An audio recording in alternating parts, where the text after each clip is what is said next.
It's match day and it's League Cup time now. Usually this is where I get excited, not because we're playing Liverpool away, but because it's cup competition time. At the start of every single season, what do you want to see from West Ham? To win a trophy. Ideally the FA Cup. As I grew up as a child, watching West Ham win the FA Cup was my dream, but as I've got a bit older, I've got less picky. Just West Ham to win any trophy, please. We've only won one trophy in 43 years, and that was last summer. I cannot afford to be picky. So Carabao Cup, FA Cup. I'd still prefer the FA Cup, but I don't mind. West Ham to win a trophy at Wembley, please. So this period, the build up to the cup game, is usually where I start to get my hopes up, I start to believe, and worst of all and most dangerous of all, and I would argue best of all, you start to dream that you could go on and win this fixture, you could go on and get a favourable draw, and that you are going to go on and win the trophy. Now I make no apologies for that, because I think without that, what's the point to some extent? If I, at the start of every season, I couldn't dream that West Ham were going to win a trophy, I don't think I'd enjoy football half as much as I do. Of course, hope equals disappointment, but I don't mind. For the bad feeling of a day or two, it's worth it for the good feeling of 2 or 3 days. But this year, this game, it's lacking that little bit of hope, that little bit of excitement. And it's because of the bigger picture, what's going on at West Ham, in the last few days since we got beat by Chelsea. It's not great, and it's quite uncomfortable. But as a result, it's sort of ruined this week for me ahead of this game against Liverpool. Now, maybe as we get closer to kick-off, my feelings will change, but I'm not so sure. And it's not even just the fact that it's Liverpool at Anfield. That's a difficult ground, a difficult fixture, one that we've had very little success in over half a century now. But it's going to be a rotated Liverpool side. We're not away to play Liverpool in the Premier League here. We're not away to see Alisson, Trent Alexander-Arnold, Van Dijk, McAllister, Szoboszlai, at least I don't think we are. We're going to see a rotated Liverpool side tonight. There's a good chance their defence will consist of Bradley, Quansah, Gomez and Tsimikas at left back. Not a bad defence, but it's certainly not the same as their first choice 11 defence either. So there's an opportunity for whoever's playing Liverpool tonight to win this fixture. Nottingham Forest have done it at Anfield already this season, so they're not unbeatable. That's been proven. But in order to beat them, you're going to need them possibly to take their side, not take this competition too serious. And we need to get absolutely everything right. Our first 11, which we don't know what it is, that's part of the problem. We don't know what the first 11 is. Our attitude, our tactical approach to this game has to be fantastic and spot on. There's little evidence so far this season that that's going to occur. And I think just everything being fed in has played it down a little bit. But the bigger picture is, we're away to play the 4th round of the Carabao Cup tonight. Let me just read this out, because I think it sounds mental when I listen back. We're away to play the 4th round of the League Cup in September, and there's pressure on a manager whose reign only started in the summer. His first competitive game as manager of West Ham United was in August. We're now in September and there's pressure on him. And it's not just pressure from one aspect. There's pressure from the fans, there's pressure from the media, and in the last couple of days I feel like there's now pressure from the club, but also lastly there's pressure on the club. I feel like Sullivan's almost hitting the panic button already ahead of this fixture, and Lopetegui is going into this one in need of, I think, a win, to be honest with you. Losing at Anfield, isolated, not the biggest deal in the world. Just like losing against Aston Villa, Man City and Chelsea, because essentially that's who we've lost to this season.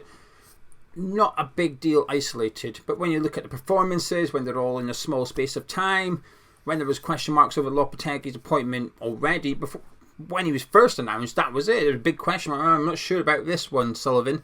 And all those things combined can turn what is already a difficult fixture going to Anfield into a difficult situation for Lopetegui, because for him to come out of this looking better than he is going into it, I think he has to win tonight. There is, of course, different stages. We could lose by putting a really good performance, but that's no guarantee. That's still going to split opinion. I think the only way some of that pressure comes off his shoulders is by getting West Ham into the next round of the Carabao Cup, and that's what we're going to discuss in this video. But before we do, Just want to point in direction of this video sponsor, HelloFresh. Now I've got a special offer for you, but before I tell you about that, I'd like to tell you about the 3 things I love most about HelloFresh. First of all, it's the wide range of meal ideas. So they've got everything on there. Whether you're looking to save time, whether you're looking to accommodate your family, they've got recipes for everything. But when I go shopping, I find myself buying the same thing week in, week out. Now that's a reflection of me. But the wide range of meal ideas is a reflection of HelloFresh. So when I go on there, there's some sauces I've never heard of. I know I like that type of food. I know I like that meat.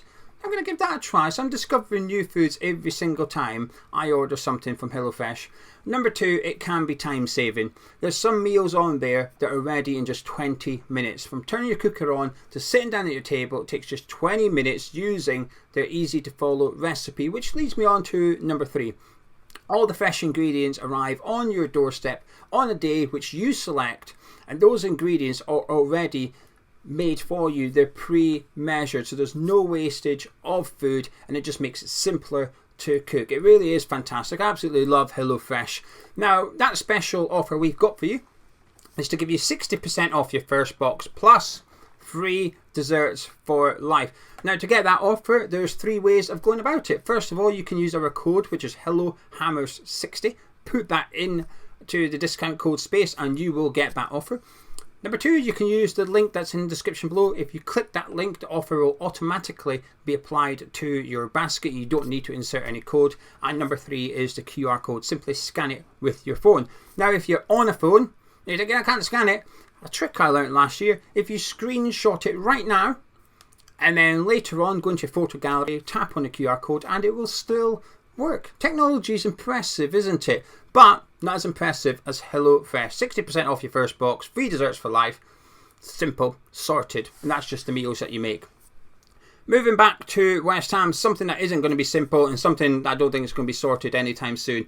I think this is a hard game. Now, how Lopetegui approaches this will mean a lot to me as well as the results.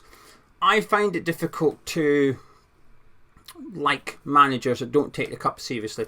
It's as simple as that. Allardyce is a prime example. Did the job asked of him at West Ham. Didn't like his football. That was one reason I wasn't keen on Allardyce. However, forgetting that for a second and just going results based only, he did the job that was asked of him, but he never ever took the cups seriously. I can't want a manager at West Ham that does not do that. It's why when Bilic came in, I absolutely loved him. He took the cup seriously. Moyes has done well in the cups, won us a trophy. Pardew done well in the cups. So when a manager prioritises cup competitions, or I feel he is, I will warm to them pretty quickly, because it allows me to dream every season. With Allardyce, you couldn't at the start of the season. What do you want us to see? Well, we'd like the manager to change and us to then try and win a trophy, because unless that attitude changes, we ain't doing anything. Now, the first game against Bournemouth, I think it was a strong side by Lopetegui. There was rotation in there, but Wan-Bissaka played, Kilman played, Bowen, Alvarez, Fulkrug, which, you know, at the time was a significant signing for us. There was some rotations. Sufal played in there as well. Trying to think who else. Somerville came into the team, who's yet to be in the team. Fabianski in goal. So there was, I think it was a halfway house. I'm not sure he can do that tonight, Lopetegui. I don't think he's got room for rotation. I think Onslaught does, and I think Onslaught will. Lopetegui, I think he has to approach this as if it's a cup final. Now, the reason I word it like that is it's how I describe what's your best team. You had a cup final tomorrow, what would your 11 be? And I think that's what Lopetegui's got to put out tonight, because he has to go for this.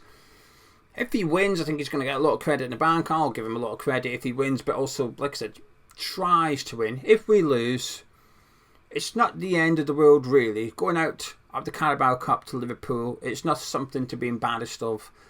But if I feel like he wanted to win, the starting 11 came out and it reflected, I want to win this game, that's a big tick in my book as far as I'm concerned. I need a manager that tries to win trophies at West Ham United. I have to have it. If they don't have that, as much as I want to see good football, if the manager plays really nice stuff but will not try and win a trophy, I can't be having that. The most important thing for the manager for me at West Ham is to try and win silverware. I appreciate that's not for everyone. People will be listening going, rubbish, it's style of play, rubbish, it's the academy, rubbish, it's league. Where are you going to finish in the league? Not for me. For me personally, it's the cup competition. And while Lopetegui's under pressure, and all this blame game stuff has been going on, I covered it last night with Frankie, with stuff that's coming out from Steidten, stuff that's coming out from Lopetegui, stuff that's coming out from Sullivan. It's a bad situation. I think there's a lot of pressure on, now I'm going to say the club. It could be Sullivan, and it could be Steidten. Both, I guess. Because I think a large part of this blame game has been triggered by people questioning the club. People saying to David Sullivan, oh, hang on a minute, what's going on here? You know, on Monday, an article come out basically saying, no, Steidten warned Sullivan not to have Lopetegui. And since then, Sullivan's come out going, no, we were all wanting Lopetegui. It's almost like they're blaming each other as to who appointed Lopetegui. And if we get beat, if we were to suffer another hiding tonight, 2-3-0, not 2-0's a hiding, you know what I mean, in terms of the nature of the game, we're never in it, it's a comfortable 2-0 win for Liverpool reserves. Sullivan will be fielding questions tomorrow. The journalists will be emailing him saying, what's going on? What's going on at West Ham? Is he under pressure yet? What if we lose against Brentford? What's going to happen? And Sullivan replies to these people. He doesn't have to. He could just ignore them all, but he doesn't. He tends to reply to every single one of them. Well, his chosen ones, he replies to those. He's done it during David Moyes' tenure, he did it during Slaven Bilic's tenure, he did it during Manuel Pellegrini's, Allardyce's. At one point, I remember Sullivan sat on Soccer AM discussing it.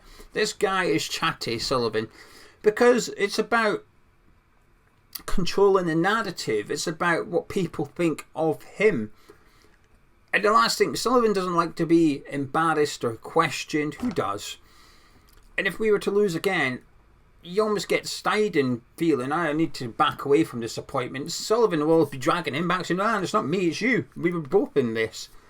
At the minute, it feels a little bit like it's who appointed Lopetegui. Usually it's who signed which player. I mean, there's an element of that going on as well, isn't there? That came out, Steidten picked everybody except Somerville. That was mine. Sullivan's one. Oh, right. The one guy that looked alright against Chelsea, that was your signing, but everyone else's was Tim Steidten's, including Max Kilman, who Callum Brady said that was Lopetegui's. But the whole thing is just a mess at the minute. And I think going into today's game, it's a big game for me, in the sense that I want reassurances that Lopetegui is going to try and win trophies for West Ham United. I'm going into it assuming he's here for the next couple of years, Lopetegui. You have to. Doesn't mean I want him here for the next 2 years. Doesn't mean I think he will be before people misquote. But you have to assume he will be. So I have to assume that this guy's going to be here for when the FA Cup comes round. And I want assurances tonight that we're going to be taking that FA Cup seriously when it comes around, because we should be. There's no reason for West Ham not to prioritise the Cups this season. We don't have European football.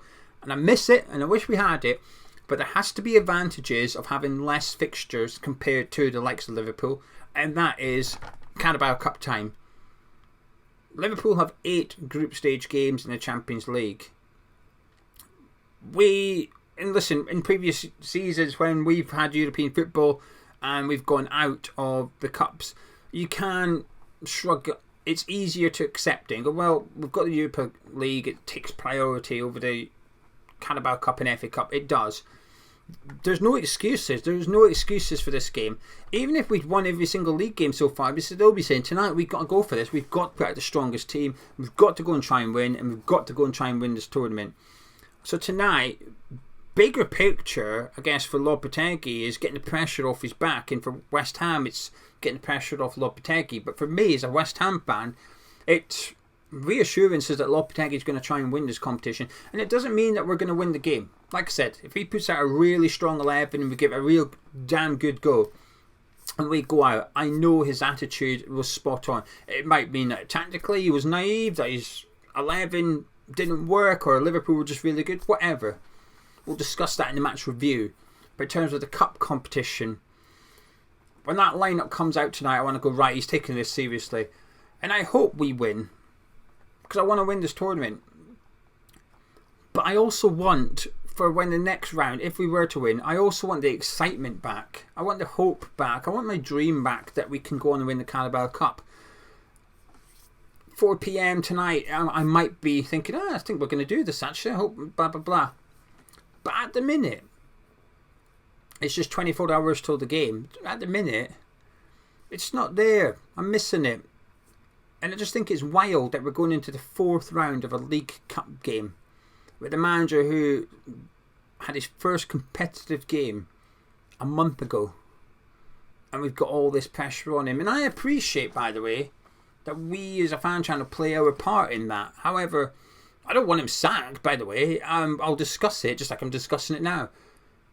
But that's what we do as a fan channel. We discuss what West Ham fans are discussing. And it's in the media. The papers are involved. Everyone's involved in this pressure at West Ham at the minute. A win would go a long way of taking the pressure off. But if we lose, and it's a repeat of Saturday where it feels like Lopetegui got it wrong, the players didn't turn up, we never had a chance, he's not going to be getting sacked. But I'll tell you what, the pressure going into Brentford on Saturday I think could be quite significant. Not just on the head coach, because I don't think he'll get sacked. I think we could lose tonight, lose against Brentford. I'm not sure. I don't think they'd sack him. It might be on the horizon, maybe become a conversation in the boardroom, but I don't think they'd sack him.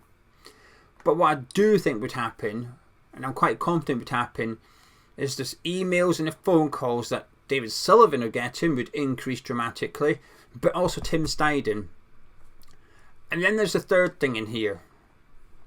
How does Lopetegui react? Because I don't think he'd accept it. I don't think he would go, yeah, it's my fault. I don't think we'd get that. I think you'd find 3 big personalities pointing a finger at each other to save their own skin pretty quickly. And I think between Brentford and Ipswich, I think it would get very, very ugly very, very quickly. And via the media of West Ham. We've already seen it. Go out tonight, get hiding tonight. I think it'll increase a lot before that Brentford game. Tonight's an important game. I don't think we have to win. I think Brentford, we have to avoid a defeat. A draw is not the end of the world away to Brentford. Brentford, I think we have to avoid defeat. Tonight, we don't necessarily need to win. But we can't have a repeat of Saturday's performance, because if we do, I dread to think what the newspaper articles are going to be over the next 48 hours going into that Brentford one. And I'll tell you what, Sullivan, he will not like it.